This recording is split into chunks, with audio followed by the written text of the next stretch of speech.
Bien-aimé, shalom. Zamba pambola yo oyo zuli bakuya kwa mabiso su epai na yo na tongo tongo. Na lingina ebiso ete oyamba Yesu ya ofeleti. Ma commune Nzambe lobi, je ne vous ai jamais demandé de me chercher en vain. C'est-à-dire, tango to luka Nzambe, okomona Nzambe kosala. Yango na tongo to mete moto intitulé yango. Le mauvaise situation, arrête-toi. Yo kone ebisa yo. Nguya na Nzambe zaka to bien aimé. Po mabe enyo kola yo te, me poza likola mabe. Oebi, mama mokwa bengi biso na telefone. Mama wana tekaka na zandu. Bakomi de akokotele mbongo.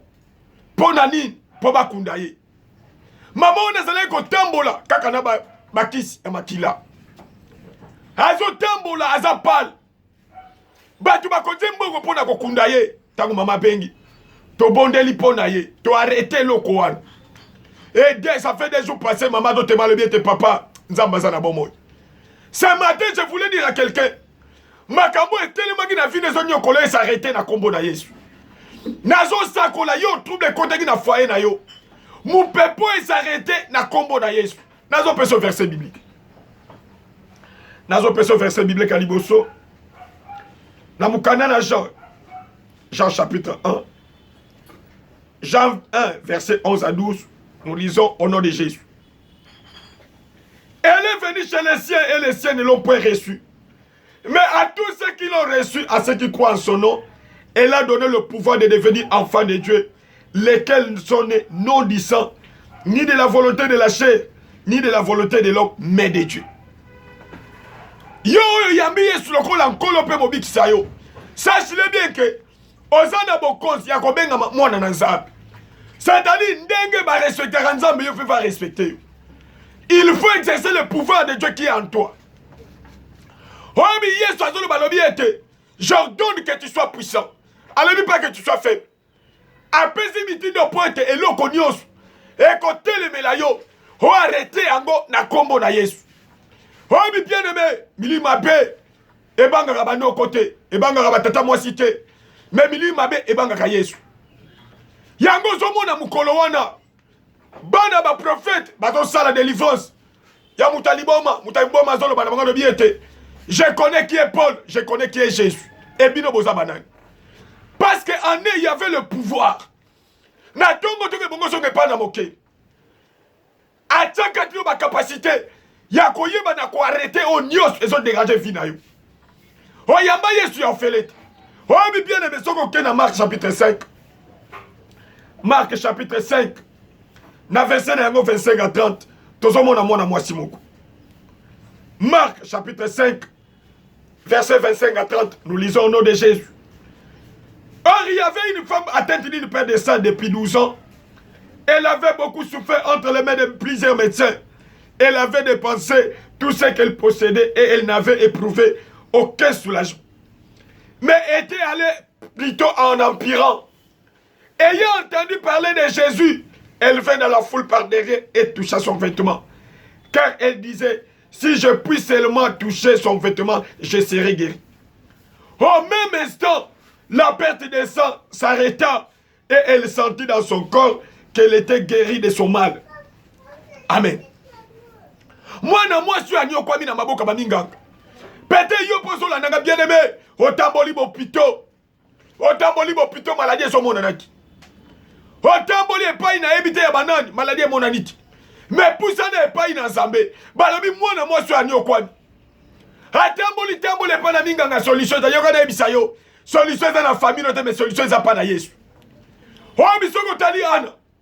Ana zo Nyokwama epai na Penina. Mais ana comprendre que ce qui n'a pas banoko. Peut-être banoko ba ko compliquer situation. Hakima ge epai na Nzambe balobi ete. Tango akoma ge epai na Nzambe azwaki kimia.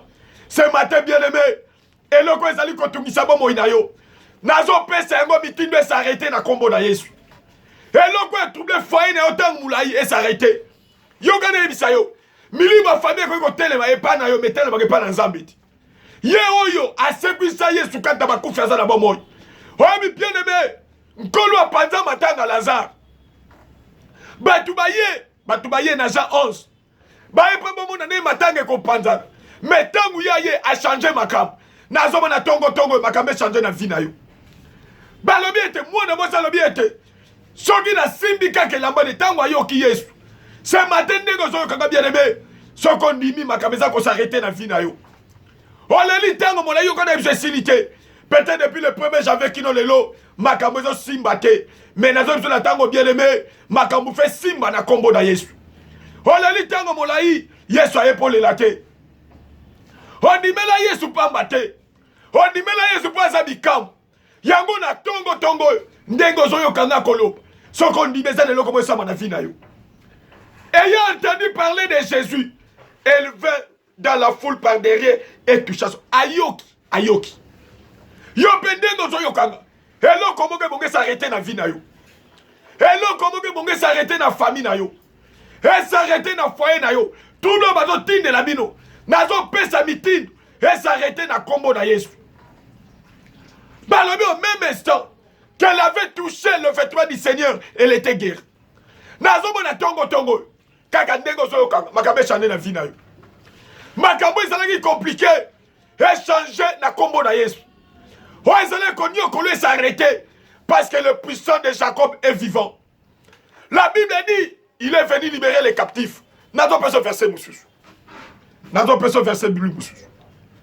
Namukana n'Esaïe. Esaïe 40. Écoute ce que la Bible dit. Esaïe 40. Verset 26. Écoute ce que la Bible dit. On commence à partir de 25. À qui me comparez-vous pour que je lui ressemble? Dit les saints. Levez vos yeux en haut et regardez qui a créé ces choses, qui fait marcher en ordre leur armée. Il les appelle toutes par leur nom, par son grand pouvoir et par sa force puissante. Il n'en est pas une qui fasse défaut. Pourquoi dis-tu Jacob? Pourquoi dis-tu Israël? Ma destinée est cachée devant l'Éternel. Mon doigt passe inaperçu devant mon Dieu. Ne laissais-tu pas? Ne l'as-tu pas appris? C'est le Dieu d'éternité, l'Éternel, qui a créé les extrémités de la terre. Il ne se fatigue point, il ne se lâche point. On ne peut sonder son intelligence. Il donne de la force à celui qui est fatigué et il augmente la vigueur de celui qui tombe en défaillance. Amen. Balobi ete yi alembakate. Yogade bisayo. Yoko yi kolemba, nzamba lembakati. Pasteur opési si Jacques olem, mais nzamba lembakati. Balobi le verset 28. Ne laissais-tu pas, ne l'as-tu pas appris? C'est le Dieu d'éternité, l'Éternel, qui a créé les extrémités de la terre. Il ne se fatigue point, il ne se lasse point. On ne peut sonder son intelligence. Il donne de la force à celui qui est fatigué. Alléluia. Et il augmente la vigueur de celui qui tombe en défaillance. Les adolescents se fatiguent et se lassent. Et les jeunes hommes chancellent. Mais ceux qui se confient à l'Éternel renouvellent leur force. Ils prennent des vols comme les aigles. Ils courent et ne se lassent point. Ils marchent et ne se fatiguent point. Bamba kangamake pa ina zambe balembakati. Zamba pesa kagomo makasi ya bif. Nazobo na tongo yo likambo elembisi yo. Zamba peso makasi na kombo na Yesu. Zamba mimoni samba na vilo fin de l'année bien-aimé. Et si la boete. Yo faut témoigner na kombo na Yesu. Yo bien-aimé, apesa biso pouvoir. Ya ko arrêter moulili. Lelo nazo bondel. Et le ko etelemela ki famille na yo. Etelemela ki foyer na yo. Etelemela ki musala na bien-aimé. Pete ozobotate. Et s'arrêter na kombo na Yesu. Nguya na nzambe moni sama na vie na yo. Balobi donne de la force à celui qui est fatigué. Makasi na nzambe pesa melo na kombo na Yesu. Et pesa melo yozo yokanga. Habakisi boy. Et les jeunes hommes chancellent. Il augmente la vigueur de celui qui tombe en défaillance. Ceux qui se confient en l'Éternel renouvellent leur force. Alléluia. Nzamba peso lisu makasi. On témoigne Nzambe yoka. Nalobaki na debiate. Tondima Yesu ofelete. Tondima Yesu poto témoigner. Tika ete témoignage na Nzambe. Et pesa melayo. Parce qu'on a mon long na kombo na Yesu. Amen.